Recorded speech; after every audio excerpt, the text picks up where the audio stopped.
I decided to take on Marvel Rivals Ranked with this solo queue challenge. Of course, with any challenge, you gotta set some ground rules. Number 1. I have a full week to see how far I can go. Now, that can mean anything, I get that. But with me working and juggling other things in life, the goal is to hopefully get 2 hours a day minimum. Number 2, I'm gonna challenge myself by playing my weakest role primarily, which is tank. If hits the fan, I'll swap to damage or healing, but make it a last resort swap.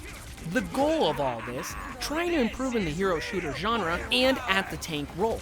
Plus, it would be a very cool bonus if I somehow managed to hit a Centurion or even Lord proficiency on this journey. Now, I'm typically a controller gamer, so with me breaking out the mouse and keys for this one, things could get interesting.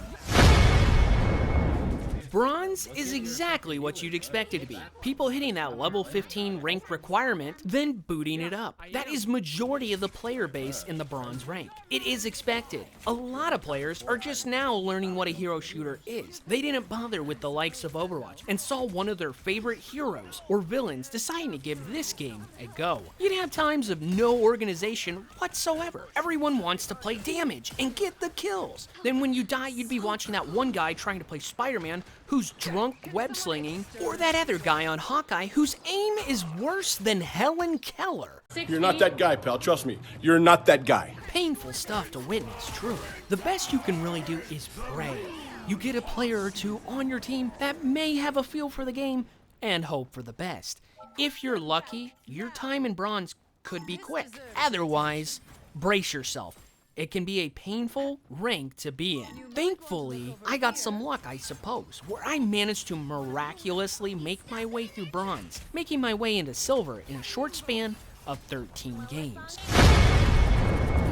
Silver is about the same. You're going to get players who have been playing a little bit longer and have found some luck of their own too. I guess you could say some ego has started to set in. As crazy as that sounds in silver of all ranks, I'd have matches where people were getting upset at one another. Bro, how you gonna be Loki, bro, when I'm Loki, you dumbass? Like, simmer down, Goobs. You surely can play more than just one character. There is over 35 characters in the game. Come on now. Honestly, I don't get that thinking whatsoever.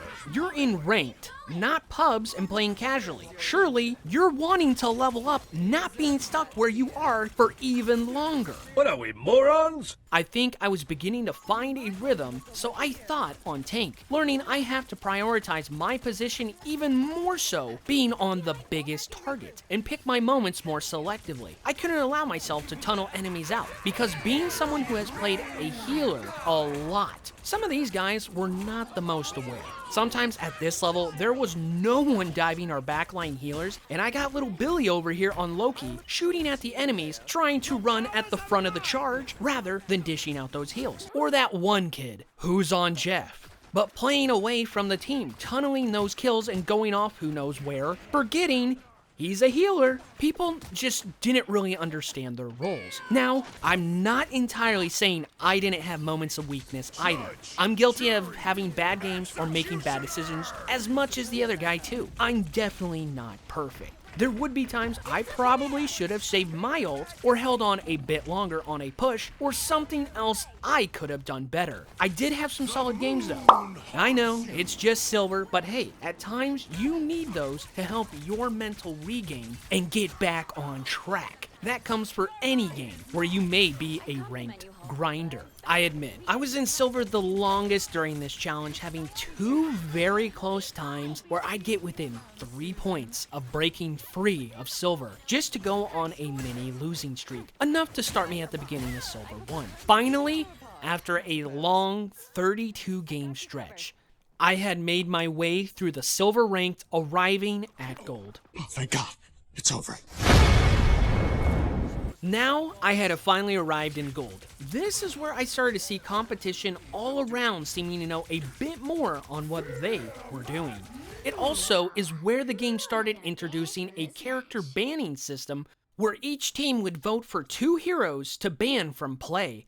I really enjoy systems like this. It leads to players who need to be more well-rounded, or they will not stick around very long before demoting out.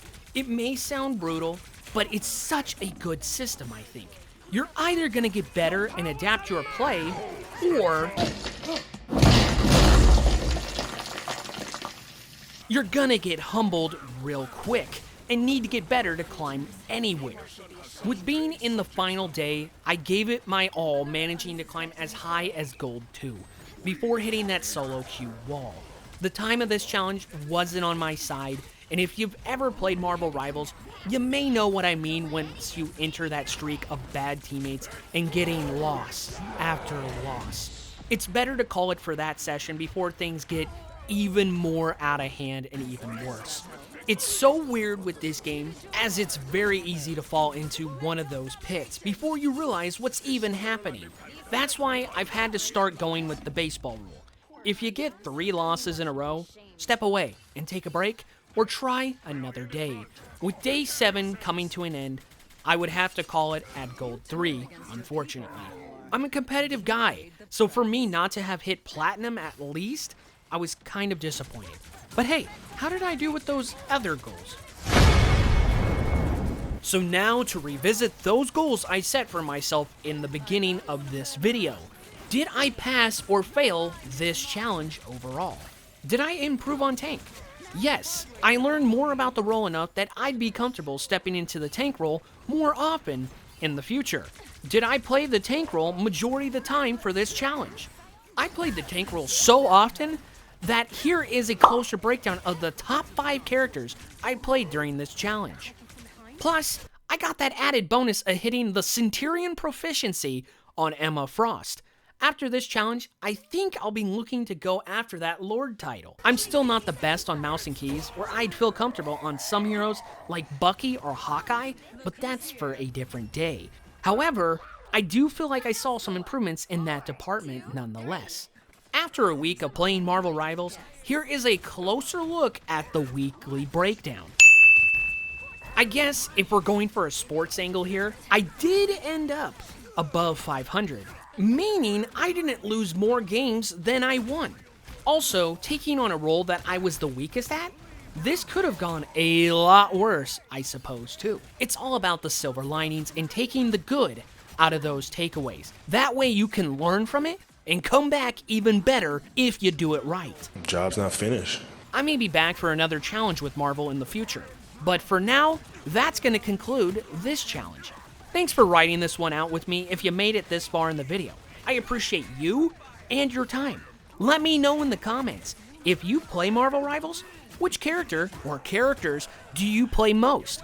If you happen to be a tank main out there, you got any tips for me? But for now, and most importantly, remember to take care of yourself. Have a great day, and I'll catch you in the next video.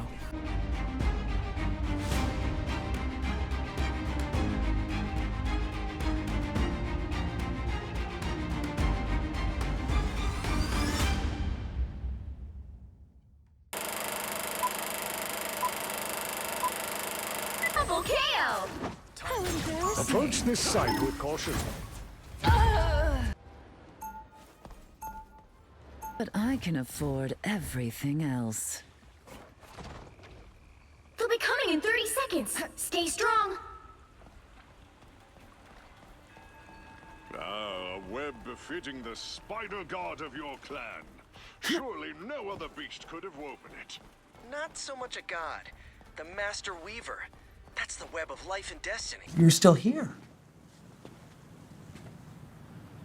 It's over.